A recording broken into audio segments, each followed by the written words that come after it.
Alright, everyone, welcome to today's recap. I hope you all are doing well and staying blessed. If you guys are new here, my name is Jeremiah and I'm a small cap day trader. Today is a green day, but as you guys can tell by the title and or thumbnail, it's not one for me to be proud of. And I'll get into why in just a second.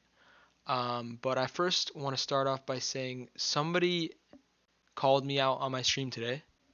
And at first I was like, dang, like, it's kind of a hit. But in reality, they're actually right. They said, Jeremiah, it seems like you're always FOMOing in to stocks. And I was like, you know what? You're right. I say it every single recap. I seem to be FOMOing in or revenge trading or both. And that's exactly what happened today. And the worst part is that I sized up when I was down to recoup the losses. And while it did work in my favor, it's positive reinforcement for a bad habit. So the first trade I took here was on ECHL. I watched this thing rally up here from I think a low. I mean, I can't really see exactly where it's at, but it was around like $3 down here. I mean, it made a yeah, it's probably about $3 right here. And I watched it rip all the way up to 380, and then finally I start considering taking a trade. And you guys will not believe what happens. I mean, you guys can already guess, but I tried to take a micro pullback here, already planning for it with my hand on the buy button. I wasn't looking for any confirmation. I was just like, if it dips down, I'm buying it. And I didn't look for any green on the tape or anything like that. Uh, Purely just FOMOing in at the top.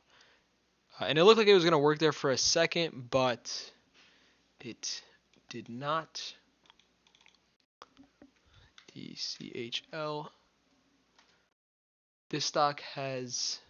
Oh, wait. ECHL? Is that FCHL, right? Sorry. F.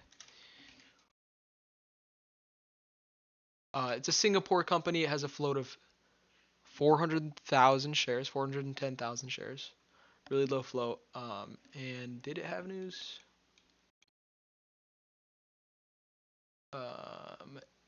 No, it didn't have news. Yeah. Yeah, it's not really. And so I get in as soon as it starts to drop. And I'm just like kind of at a loss for words. And so it comes back up to break even and I try to sell it. I don't get filled. And I don't remember what. Oh, wait, no. Okay, so this ends up being a break even trade. Um, Sorry for the fluff, but yeah, that was a break even trade. And that was a close call. It was a very close call, to be honest. Okay, so my next trade was on BATL, which is a stock we've seen before. But before I jump into this trade, I want to talk about that micro pullback or dip and rip, whatever you want to call it, on FCHL. So that first trade uh, was on a stock that was sort of grinding higher. And even though it had a low float of 410,000 shares, just because it was grinding higher, uh, tells me that the micro pullback would not have worked as well as it would on a stock that's pulling away and actually trades like a low float. That stock right there, if we go back, I'm not going to go back, but I'll go back. So you can just see the way this is slowly grinding higher. Yes, it starts to pull away a little bit there, but I mean, we have a little bit of a drop there, kind of chopping around. And you can just see like it doesn't feel like it's really pulling away. If it pulls away a little bit, it'll be like 5 cents or something. Look, it's breaking new highs, but not really pulling away ever. It seems like there's heavy selling or something. Especially with this low of a float, you would just expect it to pull away, but seems like selling there. And my point is that I wasn't even aware. I wasn't even thinking about, oh, is this thickly traded? Is it grinding? Um, and we can look at the 10-second here and just see that, yes, of course, it's just grinding or consolidating. And I clearly was not very present today, or very mindful at all. I'm just taking this trade without even looking at the level 2. Let's see if there's any green on the tape. No green on the tape really there. Just a little bit, but I mean, no real burst of green. It just is normal, regular orders going through. Um, Also, this time in sales is delayed on Webull, which is really frustrating. But anyways, we'll get back to my next trade. So this next trade here, I don't remember the exact entry, but I think it was above the high of day, which, I mean, is a risky trade. It's always going to be a risky trade buying near the high of day. And it was another dip and rip, and clearly has not been paying well as of recently. So I'm going to fast forward this.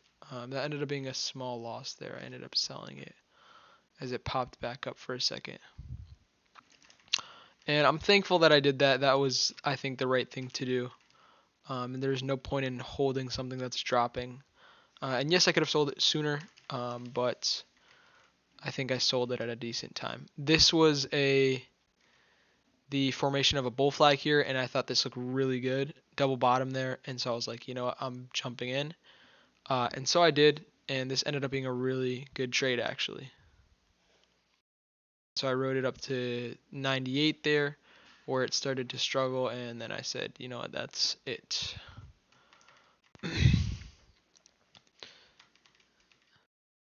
So I'm thinking, okay, little micro pullback, and we'll keep going. No real burst of green there. And this ends up being a big loser because I hold it. I'm thinking, okay, next bull flag is right here. And then, nope, we don't get that. I don't know why it's so blurry right now. What the heck? Okay, so anyways, it keeps dropping. And I'm still holding, I'm still holding, I'm still holding. And I got stubborn. So there's a lot of issues with today's trading and my trading recently. One is FOMO, and FOMO leads to a loss, and then a loss leads to revenge trading, and then revenge leads to getting frustrated and stubborn and holding on to losers like this one. And then that ended up taking away all of my profit and putting me in the red $2, which obviously in the grand scheme of things is not a lot, but in terms of cents per share, that's a terrible loser. And after I just had a really good winner. So that's super upsetting and frustrating, especially to watch back now. Looking in hindsight, obviously, I should have cut it as soon as it didn't work because micro pullbacks are supposed to work immediately. That's the whole point of the setup, is that it pulls back for a second, or dip and rip is pulls back for a second and then rips right after. So this next setup here, to add insult to injury, it actually ends up going higher. Right after I sell it, goes higher. So I took another trade here as first candle made a new high. And I think I made a little bit of this back. I added to that one right there. I could have taken profit, and I think I should have. I'm pretty sure this one ended up being a loser, actually. If I remember correctly. Yes, I held it until it was a loser. And that was super frustrating and unfortunate. I didn't take my profit. If you guys look at... I'm just putting my head down. I was so... Like, you guys don't understand. I was so mad. Why is my screen like that? Okay. I was so frustrated. I was fuming.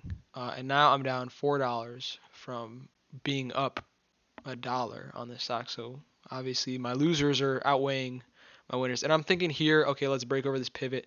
Yes, this is totally a revenge trade. And I'm jumping with double the share size with 20 shares, which is the same thing I did on the trade before. And I lost. So this is risky. This could literally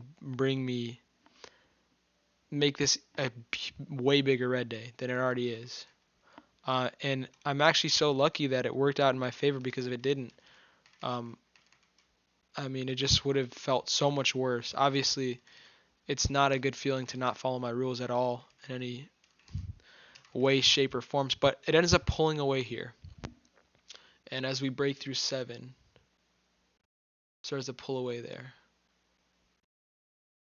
And so I get out of there, and I end up jumping in at the top. So another FOMO trade and slash revenge trade, trying to make back everything I lost. And I think this one does work out in my favor. Very fortunate that it did, obviously. Didn't even take profit when I was up here, which I should have. It was struggling. But obviously these things are invisible to me almost when I'm in this state of emotional hijack. So not great trading today at all. Really. Jumped in once again at the top. Ridiculous. Absolutely ridiculous.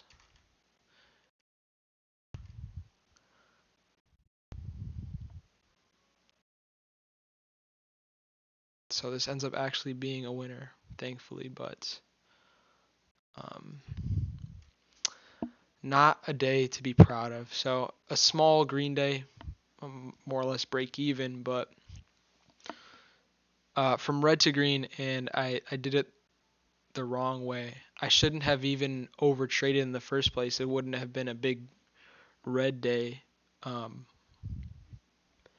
if I hadn't FOMO traded or revenge traded in the first place. So definitely not a day I'm proud of.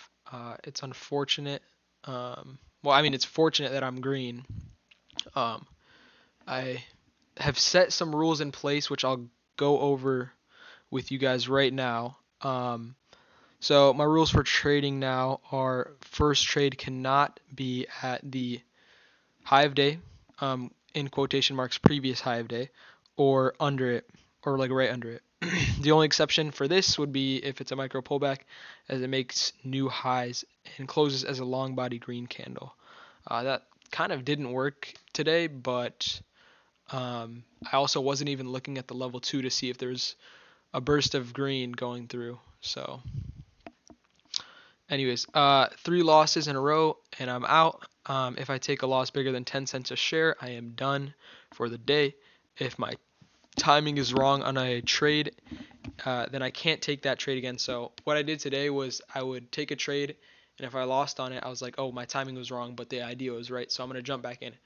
I can't do that anymore. If I lose on it and my timing's wrong, I suffer the consequences of missing the move because my timing was off.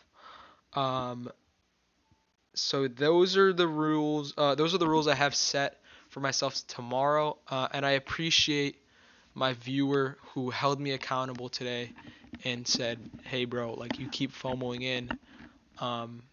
I hope you guys continue to do that. I'd rather hear the hard truth than, be lied to, but I appreciate all the feedback and the help from you guys. I don't take it personally in any way, shape, or form. It needs to be said. And I say it myself, but hearing it from somebody else helps me because it's like, dang, like, people are watching me and, like, I got to live up to the expectations of my viewers. And, like, I feel more ashamed when I don't follow my rules because of that. So, and I think that's a good thing. It's not that I need to be really ashamed, but, there should be some form of guilt when I don't display good trading for my viewers, and then I'm claiming to be a day trader. Anyways, I hope you all enjoyed. I hope you all are doing well in this cold market and staying disciplined, not falling into FOMO or revenge trading. If you guys are, you're not alone. I'm with you guys. And I'm going to be doing my research on how to deal with this because this is obviously something that really affects me in my trading. And it hurts my P&L. So I'm going to be doing my research about this, trying to figure out everything I can to prevent this, and maybe I'll get back to you guys with a video about it, but let me figure it out for myself first, and see if what I've learned is actually helpful. But with that, I hope you all enjoyed, and I will see you all in the next one. Peace.